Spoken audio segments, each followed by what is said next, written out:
The movie begins with Hong Kong police receiving a report of an incident at a bank. A group of strangers mysteriously approached the safe deposit box. Upon inspection, they discovered that only one safe had been stolen. Inside, instead of valuable assets, was a special notebook. The owner immediately became extremely worried because this notebook contained half of the access code to his digital assets. Now that half of the notebook was gone, his $500 million worth of digital assets were at risk of being accessed illegally.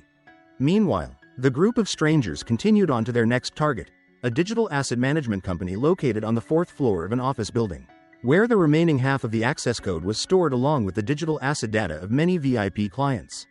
Upon accessing the database, they were surprised to discover a particularly unusual account.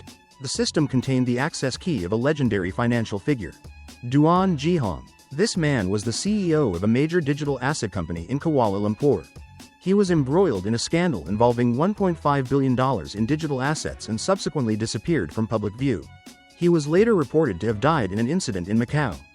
However, speculation persisted that he was simply trying to remain hidden, as the massive amount of digital assets remains unaccounted for. Unexpectedly, all the related data was stored in this system. Therefore, technician Simon decided to take an extra minute to back up the access key, as authorities would arrive to inspect within a maximum of 5 minutes. Initially, they only had 3 minutes to access the data room before leaving. Prolonging the time meant increasing the risk of being discovered, but the support team still agreed with Simon's plan. Fu Longsheng was the coordinator, but he had no choice but to let them continue. He could only stand aside, observing and preparing to deal with the consequences. The worst thing happened. Law enforcement officers immediately appeared at the exit. Fu Longsheng was forced to order the entire group to leave immediately. They seized the opportunity to enter the elevator, preparing to go downstairs to leave the building. But as soon as the doors opened, they were confronted by the inspection team. Initially, no one paid attention to the group because Simon had replaced all the surveillance camera footage with simulated data, so the cameras didn't show their real faces. But at that moment, the company employee who had just experienced the incident called the authorities and described the people present at the scene.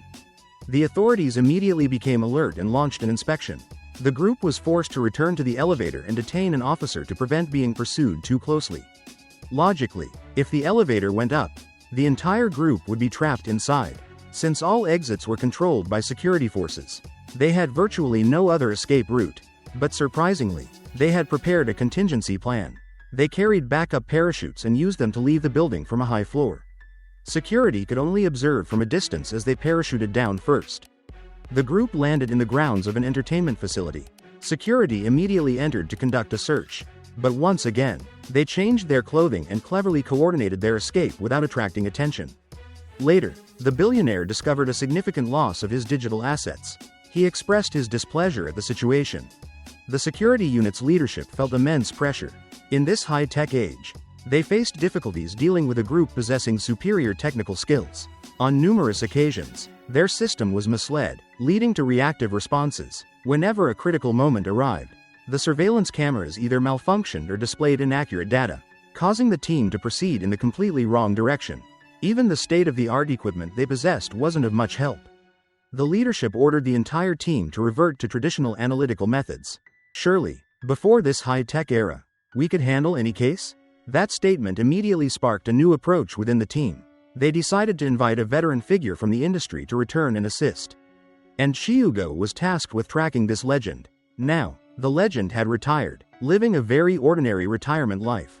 Chu Guo found it hard to imagine that this unassuming old man was once a legend. Until she followed him all day, the old man unexpectedly sat down in front of her, directly exposing her disguise and pointing out the flaws in her surveillance. Truly, the older the ginger, the spicier it is. Thus, Wong Tok Chung officially made his comeback. Returning to the police force, he reviewed all the crime scene cameras. Very quickly, he narrowed down the characteristics of several noteworthy individuals and temporarily assigned each one an easily recognizable nickname. The group involved in this operation was mostly quite young, except for the oldest member. He was like a pillar of support and also the most experienced. He seemed to know the routes and surveillance systems very well. His skill at avoiding camera angles was also extremely refined. Based on just a few blurry frames, Wong Tok Chung was able to deduce his identity. In the late 1980s, there was a figure known as Shadow. He was a former Foreign Special Forces operative. During his service, He belonged to the most elite operations team, very skilled at changing his appearance and handling situations at close range. He later transferred to Hong Kong and Macau and was believed to be behind a series of audacious schemes at banks. Authorities tried to approach him many times, but he always disappeared before being identified. By 1999, he had completely vanished. No one expected that, at his advanced age, he would reappear in the midst of this storm of events.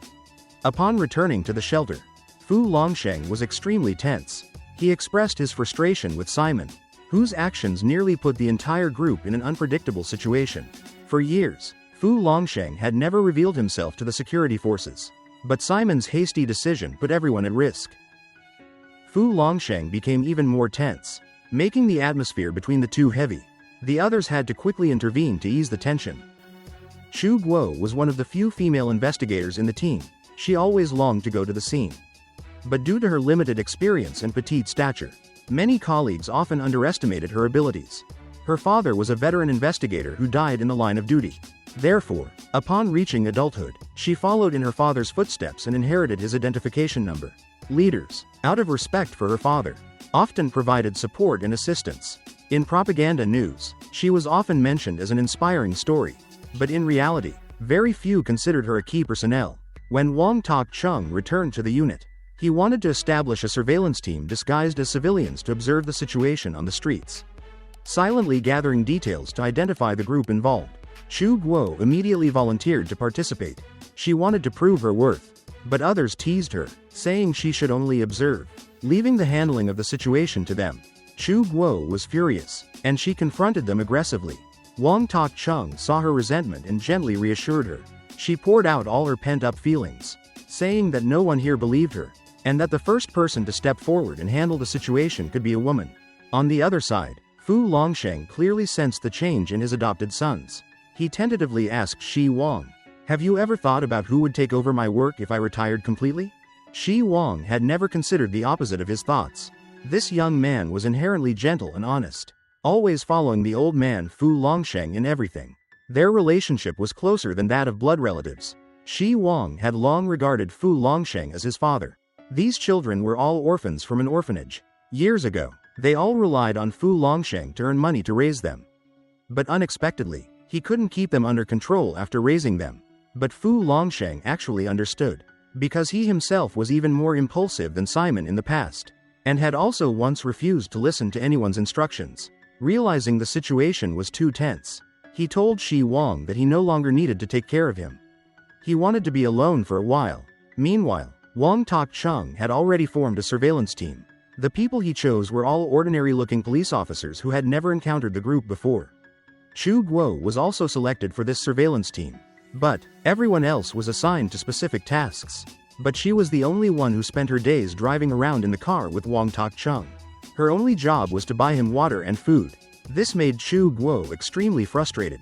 She felt Wang Tak-chung deliberately left her sitting in the cold seat, not valuing her. That day, while passing through an alleyway on surveillance duty, she saw thugs harassing residents. In that moment, her sense of justice flared up, and she couldn't help but rush forward.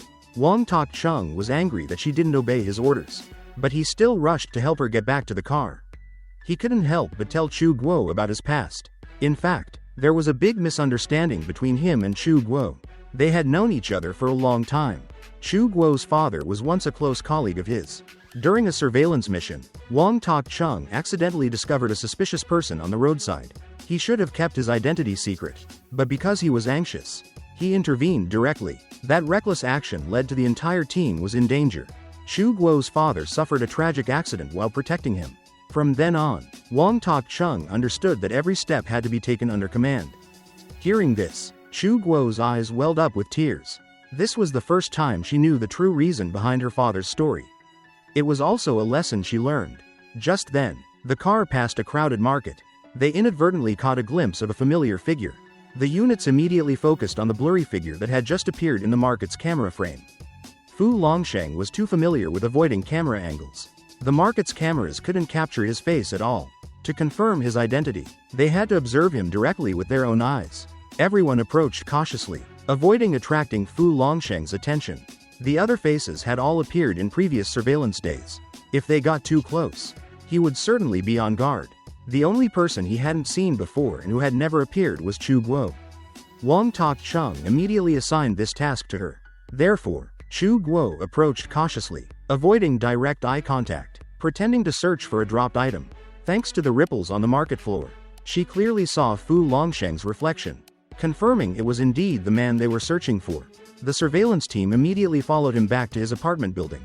However, the building was too crowded. With many households, they could only determine his general area, but not from the same section. Among hundreds of apartments, they couldn't pinpoint Fu Longsheng's specific floor and apartment number. At the crucial moment, Chu Guo stepped forward to take on the task. She followed Fu Longsheng into the elevator. However, he suspected the girl who had just appeared around him was observing him. Especially since Chu Guo had been talking to another teammate and accidentally touched her earpiece. Fortunately, at the crucial moment, Wang Tok-chung also noticed something was amiss. He immediately followed closely, pretending to be Chu Guo's father. He removed the accessory from her ear to make it more believable. Upon closer inspection, it was indeed an earring and not some other device. Fu Longsheng temporarily lowered his guard, his expression softening, but he still harbored some suspicion. Completely unsure of what to do next, Wang Tok-chung calmly used his specialized skills. He opened an empty apartment door and led her inside. As soon as the door closed, he was seen restraining a civilian. At this moment, Fu Longsheng felt relieved to see them enter the room and left. That night, the surveillance team used infrared cameras to observe Fu Longsheng and found him sitting on the sofa, squeezing a ball net and hugging a bag, his eyes staring blankly into space. Seeing nothing unusual, everyone temporarily withdrew from the area. Only Wang Tok-chung remained in the residential area, disguised as a neighbor living near Fu Longsheng. The next day, they even went to the market together to strike up a conversation and build acquaintance. Fu Longsheng constantly scrutinized Wang Tok-chung, but all his suspicions were easily dispelled by him. He even invited Fu Longsheng to his house for dinner. During the meal, Chu Guo disguised herself as Wang Tok-chung's daughter, leaving almost no trace of her deception. She also used a technique to copy all the data from Fu Longsheng's phone. But shortly after he left that night, a mysterious man in black suddenly broke into Wang Tok-chung's house. The situation became extremely tense and unpredictable. At this time, Chu Guo had finished work, leaving only Wang Tok-chung at home, and the surveillance system had been replaced by Simon. Fortunately, his reflexes were still incredibly sharp. He fiercely confronted the masked man, not lagging behind, and even matching him. Meanwhile, Chu Guo, after much deliberation, decided to return to the team to hand over her phone ahead of schedule. When everyone saw Chu Guo still in the house on the surveillance screen, they immediately understood that the camera system must have malfunctioned. Simon reminded Shi Wang, who was assigned to monitor Wang Tok-chung, that the police were about to depart. Shi Wang used his special technique to leave the scene. He was extremely frustrated that Simon had given him the chance to complete his mission. It turned out they had discovered that Wang Tok-chung and Chu Guo were police officers, but hadn't directly told Fu Longsheng. The police noticed that Fu Longsheng hadn't fled yet, seemingly completely unaware of the surveillance team stationed upstairs. From this, they deduced that internal rifts were beginning to appear within the other group. They probably also guessed that the police wanted to use Fu Longsheng to capture the entire gang. Since Fu Longsheng was under surveillance, the police wouldn't intervene directly for the time being. The pressure on Wang Tok-chung was just an initial probing move. They wanted to create chaos to disrupt things and find an opportunity to get Fu Longsheng out. But this plan completely failed. The police would surely soon come up with a new strategy. 3 days later, Fu Longsheng unexpectedly left his home. The police team immediately began monitoring him remotely. Unexpectedly, Wang Tok-chung and Chu Guo's car was suddenly stopped in the middle of the road. Just then, they were passing the main gate of the police station. The car was forced straight into the gate. Strangers got out, causing chaos. The police support team was caught off guard and couldn't react in time. In the chaos, many lost their balance and were injured. Chu Guo was lucky not to be seriously injured, but the group quickly realized she was still alive. They immediately tried to close in again. Fortunately, Chu Guo reacted extremely quickly, escaping from the trapped car, neutralizing some of the attackers, and then pulling Wang Tok-chung to a safe area. At this point, Wang Tok-chung finally regained consciousness in time. He told Chu Guo his prediction. Among the trash they had collected from Fu Longsheng's discarded belongings were some codes. They had to report this to the intelligence agency so that the intelligence agency could decipher the hidden information. Meanwhile, Fu Longsheng returned directly to the orphanage. Unexpectedly, he was also ambushed there by a group of strangers. It turned out that Simon intended to eliminate the old man's influence. Moreover, according to Simon, Fu Longsheng was too old and no longer suitable for the new way of working. Importantly, he thought that if Fu Longsheng was arrested by the police, it would be detrimental to the entire group because he was very tough and unpredictable. But Simon's arrangements completely underestimated Fu Longsheng. Despite many people trying to stop him, they couldn't gain the upper hand. When the group was neutralized, someone stepped forward to shield Fu Longsheng. Fu Longsheng looked at Shi Wang, the person he had raised for so many years. He didn't expect even Shi Wang to side with the opposing party. Actually, Shi Wang didn't want to hurt Fu Longsheng, whom he considered a father figure. He had to take the blame for his younger brother. He accepted the entire responsibility. Simon was his younger brother. If he caused trouble, Shi Wang would have to bear the consequences. He had no other choice. The two confronted each other in a tense standoff. The skills he had learned from Fu Longsheng were now being used skillfully. Fu Longsheng initially hesitated to react strongly to Shi Wang. Shi Wang clung tightly to Fu Longsheng and lunged towards the window to prevent the situation from escalating. Outside, law enforcement had surrounded the orphanage. In the chaos, Fu Longsheng accidentally pushed Shi Wang onto a sharp object. The impact severely injured Shi Wang, but he still clung to Fu Longsheng, refusing to let go, whispering that he only wished to be his biological son in the next life. Hearing those last words, Fu Longsheng suddenly understood that his adopted son had never intended to harm him. But it was too late to change anything. Simon watched through the surveillance screen, witnessing his fall, and painfully activated the mechanism he had prepared. He wanted to drag Fu Longsheng into danger. But at that very moment, Shi Wang shielded him, escaping the impact. When the noise subsided, the authorities rushed in and found him in the rubble. He said he was ready to assist in bringing the adopted son's group to justice. The police had also apprehended the attackers who had assaulted the headquarters earlier. They were just a group of contract workers, following orders and knowing nothing else. This group targeted Duan Jihong's illicit funds, which were stored as data evidence and could not be accessed without the access code. Simon had stolen the code. They then recklessly stormed the police headquarters to retrieve the data containing the digital currency from the server. They have now achieved their goal. At this moment, Simon suddenly realized that Fu Longsheng was very perceptive and couldn't possibly have failed to recognize the police. It turned out he had deliberately done so to mislead them. Only now did Simon understand that Fu Longsheng hadn't let his guard down and hadn't intended to turn his back on them. But it was too late. Authorities used AI technology to track the suspect's vehicle. They analyzed that the group might have changed cars and moved to a hotel. Immediately, a team was dispatched to the scene. At the hotel, they indeed apprehended several members of the group. This time, their proud disguise completely failed to fool the specially trained surveillance team. But Fu Longsheng had planned to escape from the police escort midway and successfully made his escape. Meanwhile, Simon had arrived at the train station. A young police officer was following him from behind. Just as he was about to apprehend him, someone bumped into him forcefully. Immediately afterward, he felt unbearable pain. The perpetrator was, of course, Fu Longsheng. After dealing with the police, he immediately chased after Simon and coldly subdued him, his adopted son who had turned his back on him. Thus, his group of adopted sons was almost completely shattered. Although Fu Longsheng himself escaped, he had absolutely no understanding of cryptocurrency and didn't know how to handle the money. Taking a gamble, Fu Longsheng decided to use an old-fashioned method, forcing the businessman to transfer 10 million yen in exchange for access to the cryptocurrency. But Wang Tok-chung and Chu Guo guessed Fu Longsheng's intentions. They questioned the businessman and confirmed the transaction location. When the transaction time arrived, Chu Guo went ahead to observe, and Fu Longsheng appeared and sat directly in front of her. Fu Longsheng no longer recognized her. Chu Guo, with an unperturbed expression, feigned ignorance. Buying time for reinforcements to arrive, Fu Longsheng suddenly charged forward, putting pressure on Wang Tok-chung. But Wang Tok-chung ultimately lost the fight and was in a dangerous situation. Fortunately, Chu Guo risked her life to push Fu Longsheng away.